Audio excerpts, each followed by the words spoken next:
Hi friends, myself Neha. Welcome to our study channel RM Academy। हम geography पढ़ने जा रहे हैं और आज हमारा पहला लेक्चर है। हम बिल्कुल बेसिक से ज्योग्राफ़ी पढ़ना स्टार्ट करेंगे। हम इंडियन ज्योग्राफ़ी हमें पढ़ना है, लेकिन स्टार्ट हम कर रहे हैं ग्लोब पर अक्षांश एवं देशांतर रेखाओं से, क्योंकि हमें अपनी भारत की स्थिति और उसका विस्तार जो है पहले हम जान लेंगे, तब हम इंडिया के अध्ययन की तरफ आगे बढ़ेंगे। तो पहले हम ग्लोब पे देखते हैं कि हमारा भारत है कहाँ, किस अक्षांश रेखा पर है, किस देशांतर रेखा पर है, कितना उसका विस्तार है। तो स्टार्ट करते हैं। ग्लोब क्या है? पृथ्वी को पढ़ने के लिए भूगोलवेत्ताओं ने पृथ्वी को छोटा सा आकार दिया, जिसका नाम है ग्लोब। ग्लोब पर अब हम इसका अध्ययन स्टार्ट करते हैं। क्या पढ़ना हमें? अक्षांश एवं देशांतर रेखाएं। तो हमारी पृथ्वी जो है वो सूर्य अपने अक्ष के परितः सूर्य के चारों ओर पूर्व से पश्चिम की तरफ चक्कर लगाती है। पूर्व से पश्चिम की तरफ चक्कर लगाती है, ठीक है। तो ग्लोब पर ये अक्षांश और रेखाएं कैसे खींची गई हैं? ग्लोब पर अक्षांश रेखाएं, सबसे पहले ये है 0 डिग्री अक्षांश रेखा। ये जो 0 डिग्री पर अक्षांश रेखा खींची गई, ये हमारे पूरे ग्लोब को 2 दिशाओं में विभाजित करती है। ये हो जाता है हमारा उत्तरी गोलार्ध, और भूमध्य रेखा के नीचे वाला भाग हो जाता है हमारा दक्षिणी गोलार्ध, ठीक है। अक्षांश रेखाएं मतलब ग्लोब पर खींची गई क्षैतिज रेखाएं अक्षांश रेखाएं कहलाती हैं। तो अब 0 डिग्री अक्षांश रेखाएं आप खींची गई, डिसाइड भी हो गया ये उत्तरी गोलार्ध है, ये दक्षिणी गोलार्ध है। फिर इसके उत्तर दिशा में 23.5 डिग्री पर खींची गई रेखा, ये भी एक अक्षांश रेखा ही है। 23.5 डिग्री पर खींची गई अक्षांश रेखा को नाम दिया गया कर्क रेखा, और 23.5 डिग्री दक्षिण में खींची गई अक्षांश रेखा को नाम दिया गया मकर रेखा। ठीक इसी प्रकार भूमध्य रेखा के उत्तर की तरफ यहाँ 90 अक्षांश रेखाएं खींची गई, और दक्षिण की तरफ भी 90 अक्षांश रेखाएं खींची गई। ये जो 90 वाली अक्षांश रेखा है, ये कोई रेखा नहीं है, ये सिर्फ एक यहाँ पे पॉइंट है। बिकॉज हमारी पृथ्वी ऊपर जाके बिल्कुल गोल हो जाती है, वहाँ वो सबसे ऊपर वाला बिंदु हम रेखा कैसे खींचेंगे? वो एक बिंदु है 90 वाली। अक्षांश रेखा से क्वेश्चन नॉर्मली पूछा जाता है कि टोटल ग्लोब पर कितनी अक्षांश रेखाएं हैं। तो टोटल कितनी है? वैसे नॉर्मली सब बताते हैं कि 180 अक्षांश रेखाएं हैं, लेकिन 180 बताते कैसे हैं? जैसे हो गया 90 इधर 90 इधर, तो 90 + 90 = 180।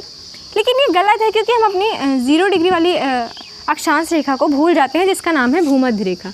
एक ऐड कर देंगे और ये हमारी हो जाएगी 181। तो टोटल कितनी अक्षांश रेखाएं हैं? 181 अक्षांश रेखाएं हैं। अब कर्क रेखा हो गई, भूमध्य रेखा हो गई, मकर रेखा हो गई, और अब हम आते हैं अपनी देशांतर रेखा की तरफ। और हाँ, दिशा, कहीं पढ़ते समय दिशा जो होती है वो ऊपर की तरफ हमारा नॉर्थ होता है, नीचे की तरफ हमारा साउथ होता है, दाईं तरफ हमारा ईस्ट होता है, और बाईं तरफ हमारा वेस्ट होता है, ठीक है। तो फिर खींची गई देशांतर रेखा, इसको ग्लोब के बीचों बीच खींची गई ऊर्ध्वाधर रेखा जो है, ये 0 डिग्री पे, ये हमारी देशांतर रेखा को रिप्रेजेंट करता है। और इसी प्रकार इसके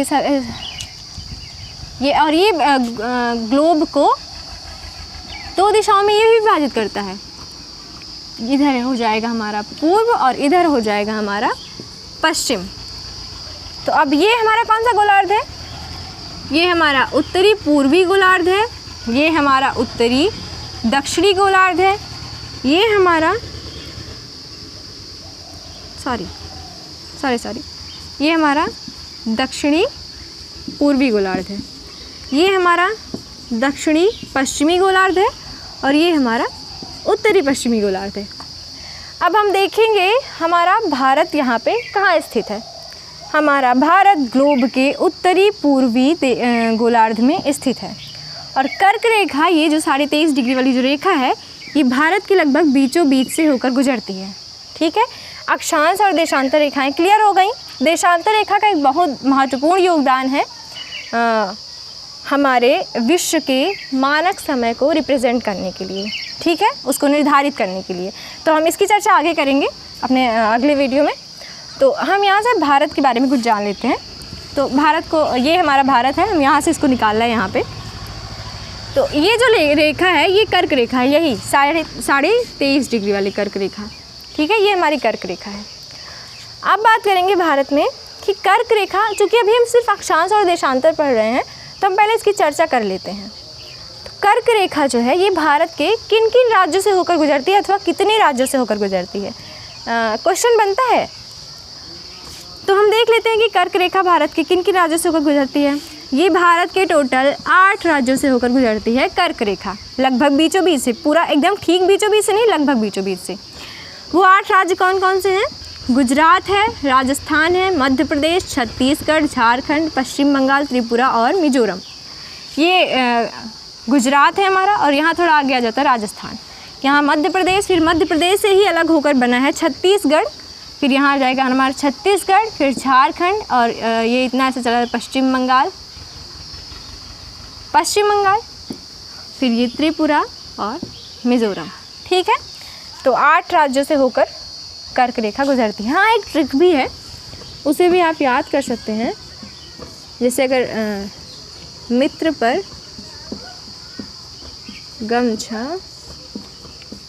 झाड़, थोड़ी फनी है लेकिन, मित्र पर गमछा झाड़, जिसमें मी से होता है मिज़ोरम, त्रा से होगा त्रिपुरा, पा से हमारा पश्चिम बंगाल, रा से राजस्थान, गा से गुजरात, मा से मध्य प्रदेश, छा से छत्तीसगढ़, और ये झाड़ से झारखंड।